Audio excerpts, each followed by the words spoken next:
Chapter 8, Days 13, 14, and 15. My moment of clarity and peace came during the morning of day 13. It had been 8 days since my appointment with Dr. Leckman, and I had not heard anything in the way of results. I was not looking forward to another day of the unknown. But in those wee hours of the morning when the house was still, I reached the conclusion that I had been searching for. I needed to stop living each day under the rule of my anxiety and fear. No amount of apprehension was going to make the test results come back faster. Worrying would not change anything, and it would not make the cancer go away. What caused this great shift in my thought process? While reading in the Book of Mormon that morning, I had the impression to go to LDS.org or churchofjesuschrist.org and search for articles that spoke about finding peace. As I filtered through the results, I felt compelled to read 2 of them. The first was a talk by Lance B. Wickman entitled, "But If Not." One quote seemed to jump off the page at me. Quote, "Mortality's supreme test is to face the why and then let it go, trusting humbly in the Lord's promise that all things must come to pass in their time." End quote.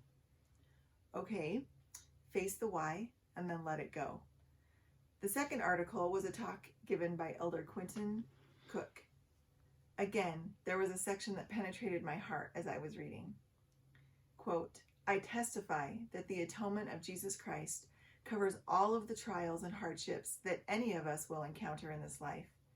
At times when we may feel to say, 'Hope you know, I had a hard time,' we can be assured that He is there and we are safe in His loving arms." End quote. The words of those 2 articles, combined with the words of scriptures, all came together with one resounding thought in my mind. It was as though my Father in heaven was saying to me, "Relax, it's going to be okay." For the rest of that day, tranquility surged through my veins. I felt like the old me again. I was on a spiritual high. Day 13 equals very good day. Day 14 equals not so much. After feeling so peaceful on day 13, I felt like I could conquer anything. Then, as day 14 progressed, the despair and anger that I had so gently pushed out of my brain started to creep back in. My resolve to be calm, cool, and collected lasted about as long as my determination to not have piles of stuff on my kitchen counter. It had now been 9 days since my appointment, and there was still no news, about the gene test. I was more restless than ever, and yet I could not make myself get up off the couch and accomplish anything noteworthy. Then I got mad at myself for wasting time. I guess my roller coaster ride wasn't over after all.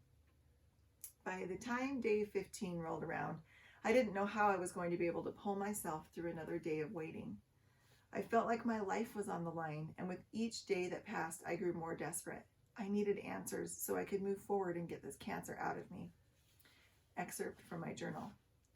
I didn't get a call this morning, and I couldn't get anyone to answer the phone at Dr. Leckman's office. So I called his cell phone. I felt bad to do that, but I am in desperation mode here. He put his secretary to work calling the gene place. After my conversation with him, I panicked. What if I've chosen the wrong doctor to help me through this? Well, I lost it. I sobbed, begging and pleading to my Father in heaven to give me some sort of confirmation to know I was taking the right path. At that moment of complete desperation, I felt it. God's love for me. I was calm. I know that my Father is there, that He loves me and is crying with me. I know that He has led me to these good doctors who are going to help me through this. I know that I am in His hands. I am His child, and He is aware of my struggles. I sat on the floor with tear-stained cheeks. My body shuddered as it recovered from 20 minutes of a sobbing session worthy of an award. My head was pounding, but my mind felt calm. All of the fear and worry had left.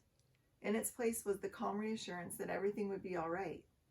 I wondered how many more times God was going to have to calm the raging storm inside me before I actually started believing in His promises.